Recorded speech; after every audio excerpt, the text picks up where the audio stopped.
What's going on, guys? Your boy RandomGuyKev here, and this is the Airsoft Report, your bi-weekly discussion on things happening in the Airsoft community relating to events, sales, product news, drama, YouTube, and all that random goodness that is Airsoft. The Airsoft Report is sponsored by High Power Airsoft, the best BB that's truly enhanced bio. And don't forget to check out AirsoftGI.com and use the code RGK for 10% off your order.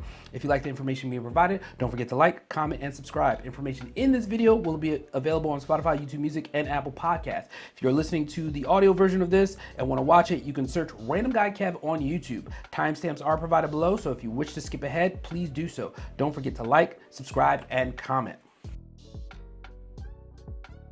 What's the deal? Airsoft GI still has their Double Trouble mystery box and their new player mystery box available. Head over to airsoftgi.com for more information. What's happening in the industry? eShooter just announced their collaboration with EMG with the new QDC suppressor with flash hider. Visit eShooter.com or evic.com for this product. Upcoming events and competitions. Events and competitions are subject to change, so check with your event producer for more information. April 24th through the 26th, state events, Battlefield Tazewell in Virginia. April 24th through the 26th, Stag Ops, Stag Hunt 2026 in Massachusetts. April 25th, Mere Tactical Operation Stronghold 2 in Florida. May 1st through the 3rd, Third Coast Airsoft Ops Stonebreaker in South Carolina. May 1st through the 3rd, Milestone West, the Year-Old Line in Washington. May 1st through the 3rd, MSATO Op Adler in Massachusetts. May 2nd, Airsoft GI BB Wars Coastal Front 2 in California. May 2nd and 3rd, Gun Gamers Production Crisis in Peneth in New York. And some competitive airsoft events that are happening. Extreme Airsoft April 26th, United Speed Soft Association 1v1 in Rhode Island. Tactical League May 9th, Vietnam in California. SXL Airsoft May 16th, event number 2 in Indiana. Project N1 May 17th, IDMS in California. So, this being the 100th episode, thank you guys for being here for me. I appreciate you guys watching this, and let's keep it going. Let's get the next 100 going. But our question: if you had to pick a milestone in Airsoft history or lore that defined the hobby as we know it today, what would it be? So we're gonna start off with a couple things. Some things I know, some things I'm like, oh, okay, I didn't know that. Cool stuff. The rise of ETUs. I feel like I want to say that started maybe 8 years ago. I could be wrong. ETUs. I feel like everybody now is using an ETU in something. You might find one or two that don't have one, but now everybody just has them in everything. The mainstream production of replicas that brought the prices down to affordable levels for the average customer. From what I was told, I bought my first gun was a Crytek.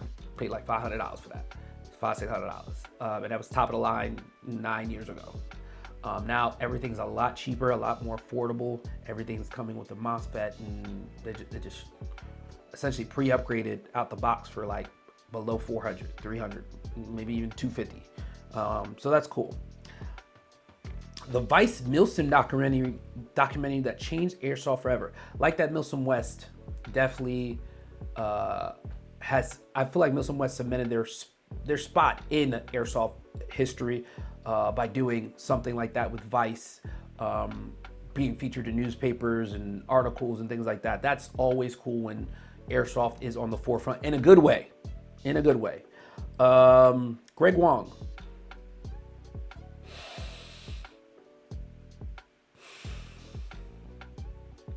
If you know, you know. Just Google it. Just Google Greg Wong. You could Google Greg Wong, California, National Guard, National Guard impersonator. Yeah, do that one. Dye masks. I mean, I wasn't always a dye mask person. I mean, they've been around since paintball. So, I mean, okay, I guess. No full auto in the building, OC Airsoft. Yeah, I mean, that video has circulated so much, and it continues to get recirculated. Yeah. Scott the doggy. I mean, he was one of the first ones that I started watching on it when it came to YouTube, Airsoft on YouTube. So definitely, and he's still kicking it. He's still doing this, you know, dropping videos and things like that. So always good stuff. Airsoft Pro League. More of a US thing, before KWA Fight Night, and everybody started streaming things and things like that. And you know, Airsoft Pro League came out, said they was going to do a big production, like pay-per-view style airsoft, but it just didn't work, because it seemed like it was a scam. Personally, for me, you can watch my old videos. I did a thing on it. Personally, it seemed like it was a scam, and it came out to be a scam. I mean, they actually released, what was this? I want to say 2019, 2020. They actually released the videos last year, all the videos in 2025. 5 years later, I feel like it was 6 years later. Yeah. Marui Man appearing outside that warehouse and giving all those gas gun and manual pump air users a kicking, thus birthing the era of the AEGs. I know nothing about this, and this was before my time. So thank you for that, I'm assuming. Polar Star changing the game with HPA. Monk Customs releasing the ESG grips and Neo bodies. I enjoy when people are the trailblazers for thing, and you know, then it becomes Control C, Control V from there. I mean, you can't do anything about it. It is what it is. The elimination of cheap starter airsoft guns at stores like Walmart. Seemed like there were more new people all the time, with any random person would pick up a Springer or CO2 Black Ops gun from sporting goods. That could be a good and a bad thing. So I look at it kind of as a bad thing, because you lose a lot of people that were interested and that saw it. I mean, Walmart and Target get so much foot traffic, and people walking through those aisles like, oh, BB guns? Okay, I might buy one, use it in the backyard. Then they start to deep dive it, search YouTube. Oh my God, there's fields, there's this, there's that. Now that they're not present, it's like, you know, some of the traffic going towards airsoft shops and fields has declined drastically, which suck. But can we get back in there? Maybe. We'll see. He burned my patch. We all, some of us know that. If you watch enough airsoft videos, because people like to recycle old videos. Echo One beginning the Clone Wars. I know nothing about this, so that's above me. Sorry.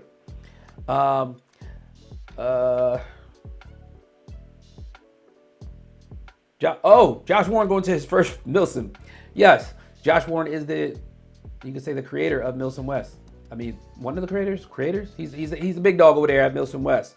So being the Milsim West being a powerhouse now, it's again great, amazing. The introduction of Chinese, Taiwanese AEGs to the market when TM was the only player in the game. Damn, I'm old. I mean, before my time, my understanding is that, you know, TM still kind of has the market on lock with whatever they bring out. They're the innovators. They're the ones that can do things. But, you know, having more players in the market, creating more competition means better quality thing, better pricing on things, which is always cool. Citadel versus MIA. No idea. No idea. Sorry. Invention of the first speed trigger. Everything shoots too fast. No idea. Sorry. Being able to order from American companies instead of sending money to either Red Wolf or Den Trinity and hoping your shit didn't get yanked by customs. And I'm happy that we have airsoft companies in the US that can procure these things, because I always hear the process of ordering overseas and then customs looking at your stuff and being like, yeah, nah, that's a dub. And then it's like, what can you do? Where can you get your money back from? You can't get it back from the shop that you just purchased it from overseas, and you can't really get it back from customs because they deemed it a firearm or something. They didn't do their research. Semi-auto for riflemen. I know at one point, before like airsoft rules were a thing, people used to go full auto a lot. Word on the street. I don't know. That's before me. Hate to say it, but Sandy Hook Connecticut, what happened there? Listen, mass shootings and stuff like that, it's so detrimental to just the gun industry as a whole, and it makes people question everything that we do, even Nerf, paintball, sports shooting, all that stuff. So the more education we can provide to people for safety, how to be safe, and how to go see a therapist, go seek help for whatever issues you're going through. That's what we got to throw out there to people and then kind of go from there. BTC Spectre changed traditional limits on AEGs, led way to other ETUs being developed, and started the revolution for AEGs. Now with brushless motors and tech coming in and out of box guns, some of the box options exceed performance of original AEGs. What you have now would have required hours of tuning and wiring back then. Again, I'm not that old, so I don't know. Sorry. My bad. Introduction of optical sensors on MOSFETs, the single-handedly exploded the performance potential of the AEG system. I'm not a tech, so maybe, possibly. My bad, guys. Leave the comments down below. The invention of the DSG, it pretty much kicked the airsoft tech arms race into overdrive. I'd argue most common upgrades that we take for granted today wouldn't exist if it wasn't for DSGs pushing the limit. I feel like a lot of people like DSGs, but then aren't really able to use them. We like responsive things. Do we need things that responsive? Who knows? But thank you, techs. I want to give a shout out to Airsoft techs. Appreciate you guys for learning your craft and doing what you're doing. LA Kappa changing the game. Yeah, everybody's a changer of the games and things. What other airsoft lore is out there for you guys that you feel like has cemented us being like, okay, that's airsoft? How about another one? Airsplat.